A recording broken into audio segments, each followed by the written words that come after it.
Okay, that should be all the images we need. Today's the final day of Thelxie's fantastic adventures. Let's go find Fremine at his camp. Let's head back and check with Lapine Pauline. Maybe she'll have an update for us.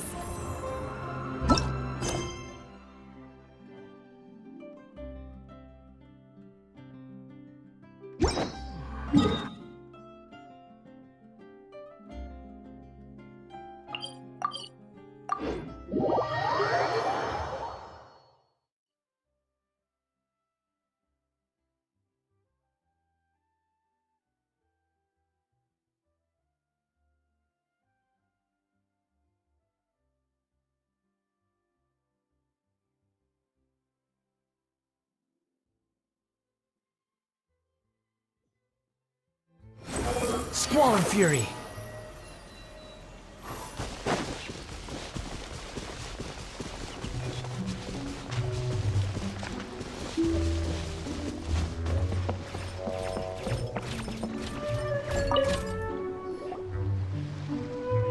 Fremine! Thelxie! We're here! Hello, Paimon. Hello, traveler.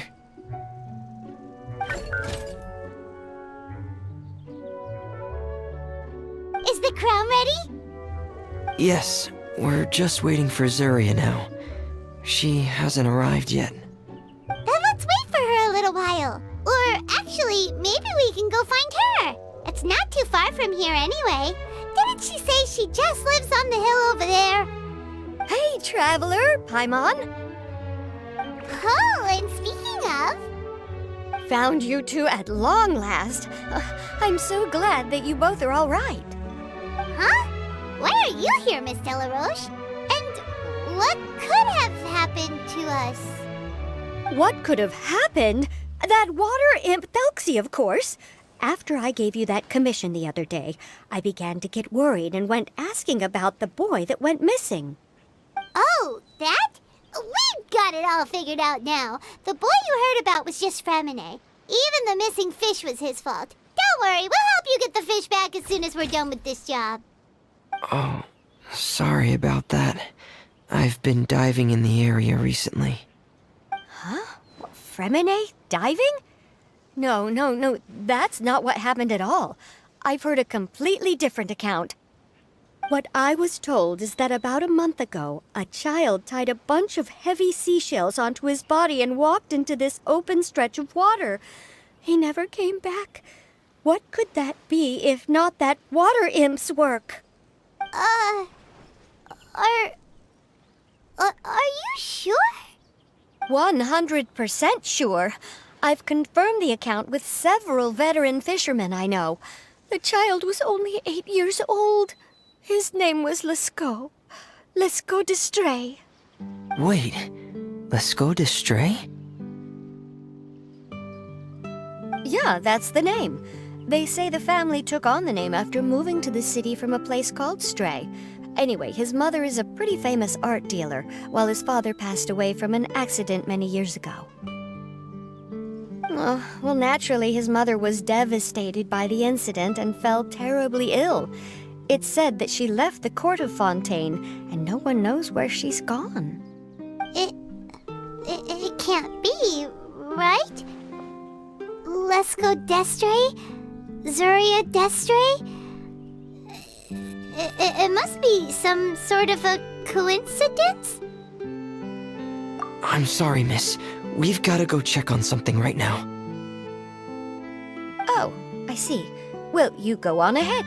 I just came to make sure that you're both all right. I'll head back then. Please remember to take care.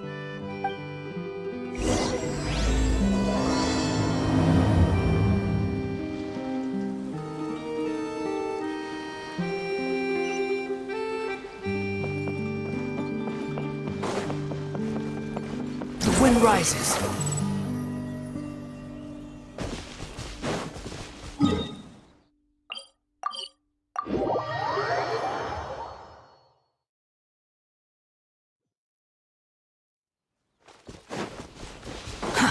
Too slow. Excuse us. Is anyone here?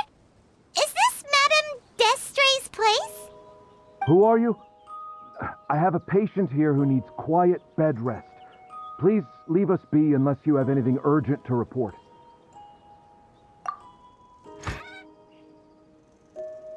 This is the residence of Zuria Destri, and I am Jala Khan, her family doctor. What did you mean by your question just now? Who else could be my patient?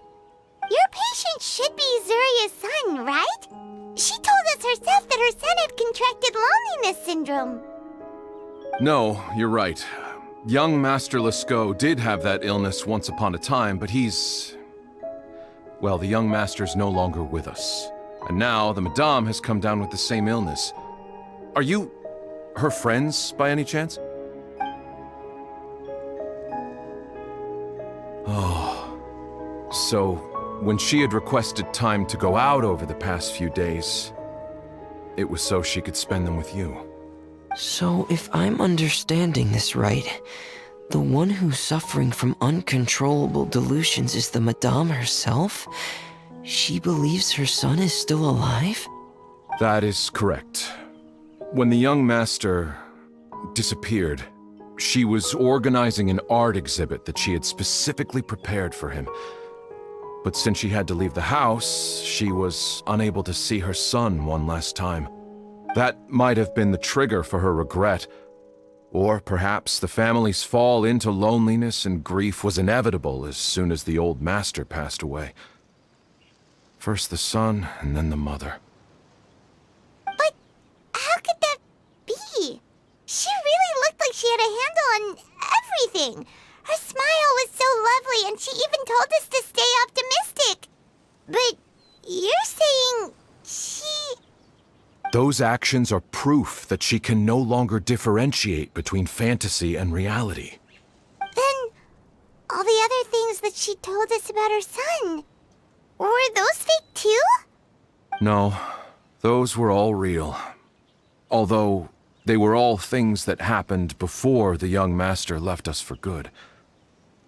Madame's time has just never moved forward since his passing. I see. So after her son left, she created a fantasy world where her son was still with her. She was looking for a way to cure his illness when she ran into us. She has been in a good mood the past few days, even humming a song when she returned from her stroll. She even began discussing with me the idea of using deliberate guidance to ease the illness. It was all going well, until last night. She spent a whole night staring at the shell the young master left behind, and the words that he had inscribed onto it. Then she broke down once more. I prescribed some sedatives, and she's currently resting. But then what should we do? How can we help her? There has to be something we can do. Don't panic, Paimon. Even though this is a devastating piece of news, we must all calm down first. What should we do? I need to think. I need to remember the old house of the hearth and the children who lived in it. Those patients and what their doctors said back then. What if... Dr. Jala Khan, have you seen a picture book? The Madame should have brought it back with her. Are you thinking about trying the guidance therapy she talked to me about before? It's worth a shot. I'll go get the book. Yes, this is it. That's right. If what Dr. Jean Lacan said was true, the past few days have been very helpful to Zuria, so we should complete this journey. We need to show her that her child has found a happy ending in the world of her dreams. But wouldn't that just make it harder for her to accept reality? One must first face reality before accepting it. The Madame has been crushed by her feelings of grief and can no longer bring herself to face reality. Our first priority would be to get her out of this state. Right. Before today, I had thought she wanted to use Thelxie's fantastic adventures to save her son. But now, I think she might need it to save herself. And if we could complete it, we should be able to give her some feeling of inspiration and closure. Maybe those feelings would be enough to give her some courage to face reality again. There's no time to waste. Let's set off right away.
We're here again. This is the final part of Thelxie's journey, but the most important person is missing.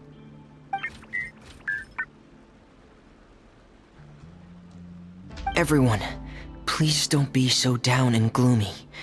Remember what she told us? If we were to feel troubled, the patient would become anxious as well. You're right. Paimon needs to smile. If we have to give something to Zuria, it should be our smiles. We have to keep smiling as we finish this adventure. And then she'll be able to recover, right everyone? Yeah, I'm sure she will. Oh! Be careful, brave adventurers! Here come the evil monsters that stole the crown! There! The deep sea cyclops! Let's beat them up!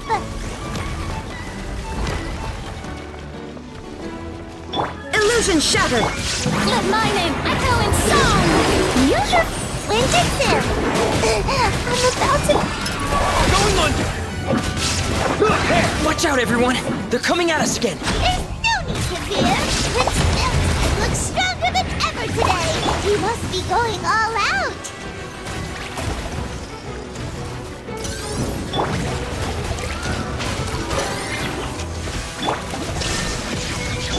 Let the world collide! Commencing cleanup! Oh, this is the final enemy, right? We'll reclaim the crown for you now, Your Highness! There is no escape! Come on out! Frost is coming!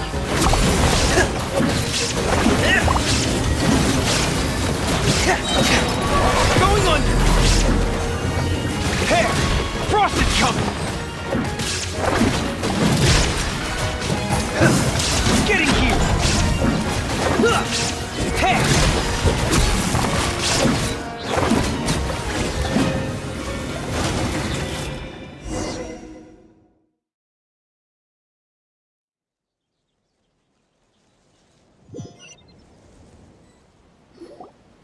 I'm sorry. I have to go. I made a promise to my friends, and I'm already very late. But, Madame, you're still... Don't try to stop me. Today's the most important day for treating Thelxie. We'll use the guidance method. Didn't you also say that you'd think it'd work? I'm not trying to stop you, Madame. It's just... Could you tell me the name of your child? Dr. Jalacan, how can you forget the name of your own patient? His name is Thelxie. He's the prince of the kingdom of water imps. We will go today to reclaim his crown and attend his coronation ceremony. I see. Madame, please rest assured, everything is still on schedule. Your friends have already departed to find... Wait, look. They've already returned. Zuria! Zuria! We've retrieved the crown! Paimon, everyone, have you really? Yes, but the coronation ceremony still hasn't taken place, because we felt like you should be the one to preside over it. Wonderful! How wonderful! Thelxie, my child, are you hearing this? Everything you lost will now come back to you, and soon, very soon, you will never be lonely again.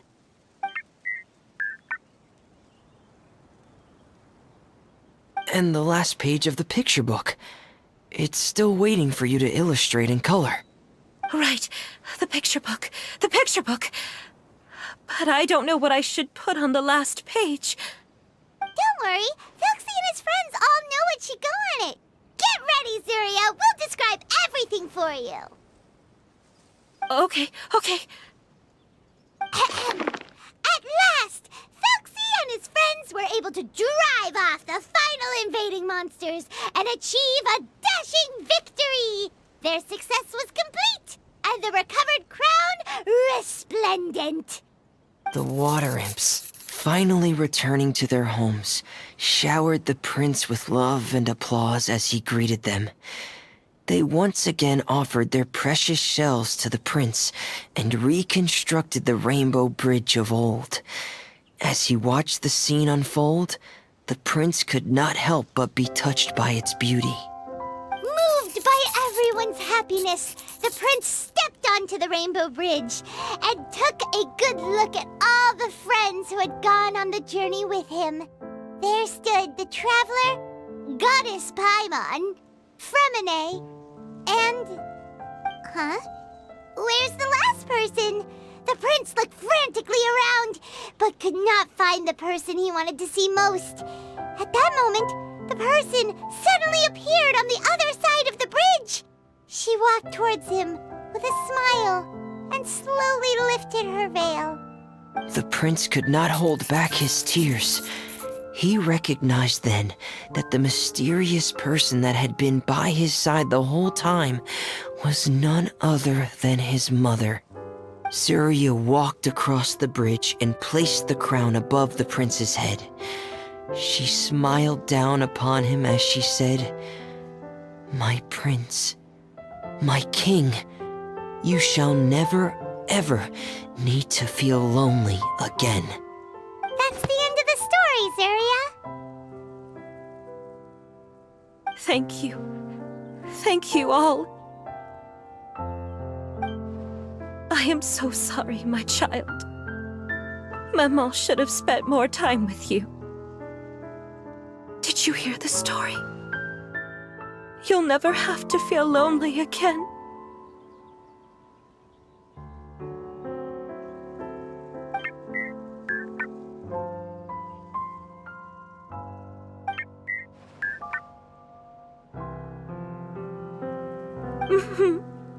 Mama loves you too. What's happening? Is Zuria talking to Thelxie? Quick, put on my diving helmet. There's a transcription module in it that's compatible with Thelxie's output signals. You should be able to use it to understand what Thelxie's saying.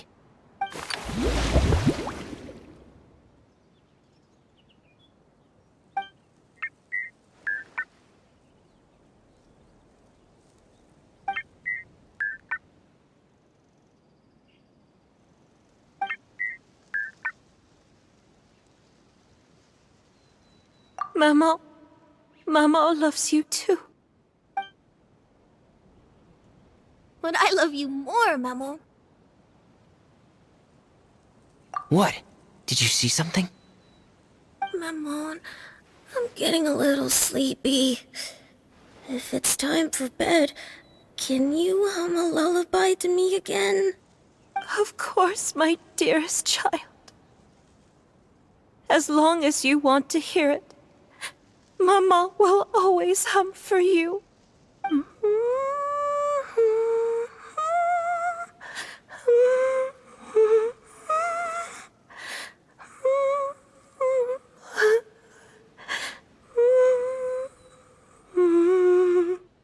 Thank you, Mammon. Your lullaby has always been my favorite. Now that I've heard it, I can return to my dream and to the kingdom of water imps in peace. My poor darling. Please don't forget. I will always love you. My love is greater than the entire distance between here and the kingdom of water imps. I won't forget, Mammon. And so is my love for you. Greater than the entire distance between here and the kingdom of water imps. Good night, Mammon.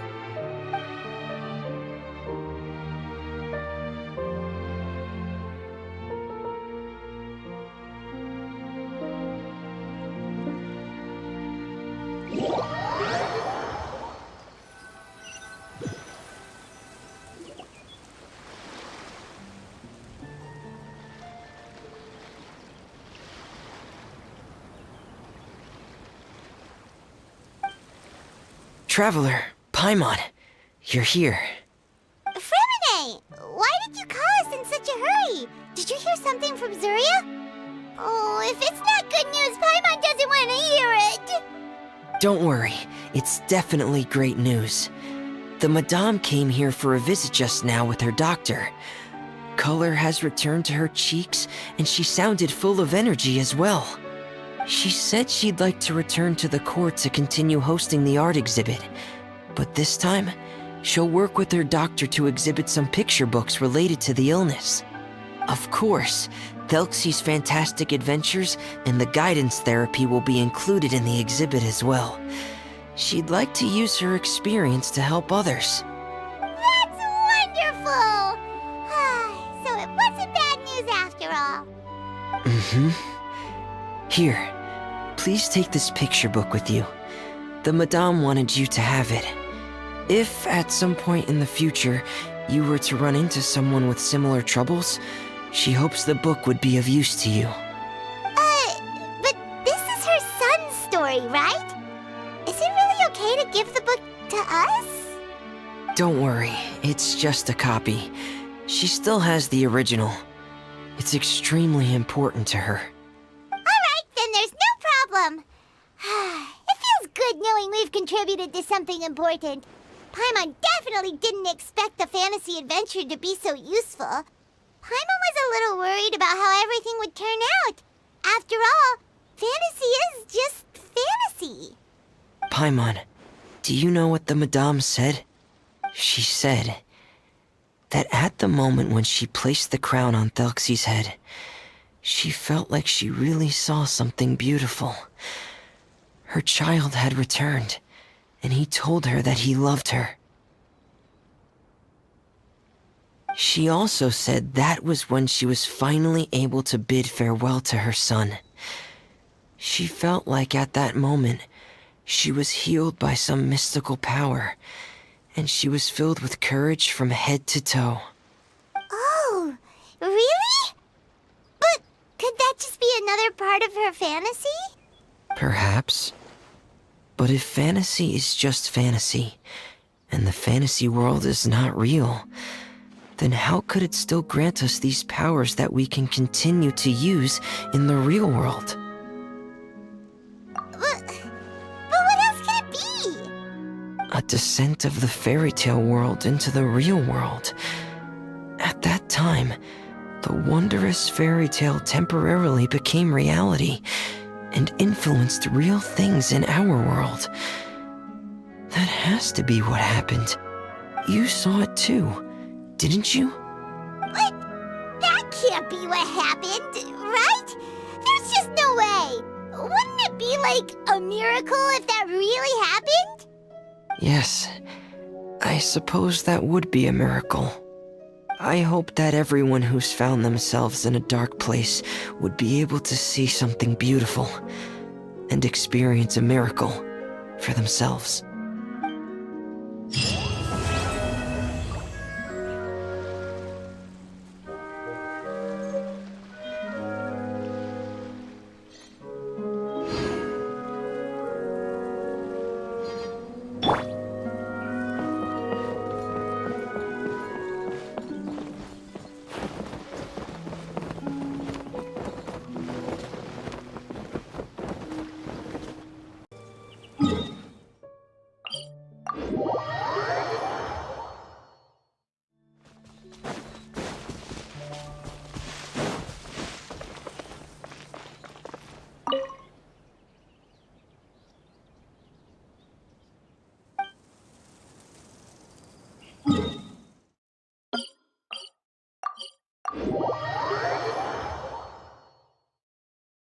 Squall and Fury. Quit following me.